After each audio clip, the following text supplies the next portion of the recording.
माँ ने कहा था कि डर से बड़ा कोई शिकारी नहीं होता। घोंसले के भीतर दो नन्हे बच्चे चिंकू और पिंकू भूख के मारे बिलख रहे थे। मम्मा, भूख लगी है, क्या कुछ खाने को मिलेगा मम्मा? पेट में कुछ नहीं है मम्मा, कुछ ला दो ना। चिकी की आंखें भर आईं। हे भगवान, मैं क्या करूं?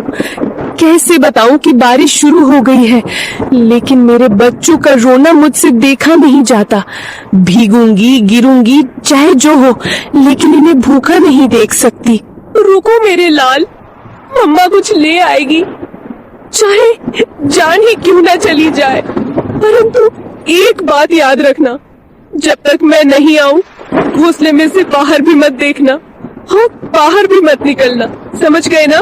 अब इन दो बच्चों की माँ घर पर नहीं थी और बच्चे घोंसले में अकेले थे। उनके लिए यह पहली बारिश थी जो उन्हें किसी अजूबे से कम नहीं लग रही थी। चिंकू बार बार गर्दन बाहर निकाल कर देख रहा था। अरे ओ पिंकू, सुन रे, ये क्या चीज ऊपर से टपक टपक गिर रही है? कोई रो रहा है क्या? पिंकू घोंसले के कोने में दुबक कर बैठा था। मूर्ख, रोने की आवाज नहीं है ये, बारिश है बारिश, आसमान बरस रहा है। पर ये आवाज कितनी डरावनी है, और पानी, इतना सारा पानी कहाँ से आता है रे? मत देख बाहर, मम्मा ने कहा था बिजली चमकी तो घोंसले समेत भस्म हो जाओगे। चिंकू सहम गया। हवा के साथ पानी की बौछारें घोंसले तक पहुंचने लगी थी। दोनों भीगने लगे। मम्मा कब आएगी पिंकू? भूख लग रही है यार, और डर भी। पिंकू कुछ नहीं बोला। उसकी आंखों में चिंता थी। मम्मा ने कहा था कि डर से बड़ा कोई शिकारी नहीं होता। चिड़िया खाना लेने के लिए चली जाती है। चिकी चिड़िया को जंगल में कुछ गेहूं मिले। उसने वो गेहूं को अपनी पतली टांगों से पकड़ा और तेज बारिश में फिर से बच्चों के पास लौटने की ठान ली। बारिश और हवा में अपना जोर दिखाना शुरू कर दिया था। उसे ना चाहते हुए भी एक पेड़ की डाल पर बैठना पड़ा। हे राम, बच्चे अकेले हैं, घोंसला खुला है और ये बारिश बढ़ती ही जा रही है। यदि बारिश थोड़ी सी भी कम हो तो मैं सीधी दौड़ती हुई उड़कर अपने बच्चों के पास पहुंच जाऊंगी। तभी बगल की डाली पर टोनी तोता फुर्र से आकर बैठा। अरे टुनी बहन, तू यहाँ क्या कर रही है इस तूफानी बारिश में? तुम्हें होश भी है कि बच्चे अकेले हैं?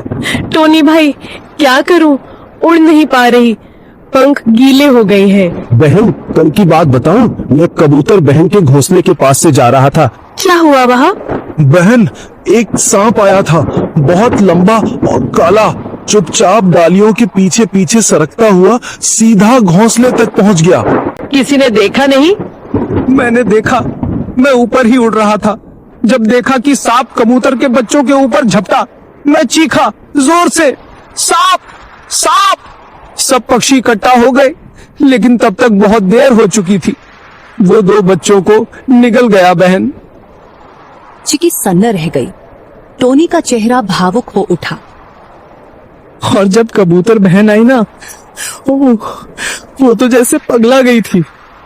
अपने घोंसले के पास आई तो देखा कि एक बच्चा खून से लथपथ पड़ा है और दो तो दिख ही नहीं रहे थे। वो बार बार पुकार रही थी, मेरे बच्चे, मेरे लाल, कहाँ चले गए तुम? उसके आंसू रुक ही नहीं रहे थे। अपने बचे हुए एक बच्चे को उसने पंखों में दबा लिया और फिर चुपचाप बैठ गई, जैसे दुनिया ही खत्म हो गई हो उसकी। मैं बता नहीं सकता कितना दर्द था उस माँ की आंखों में। टुनी की आंखें भर आईं।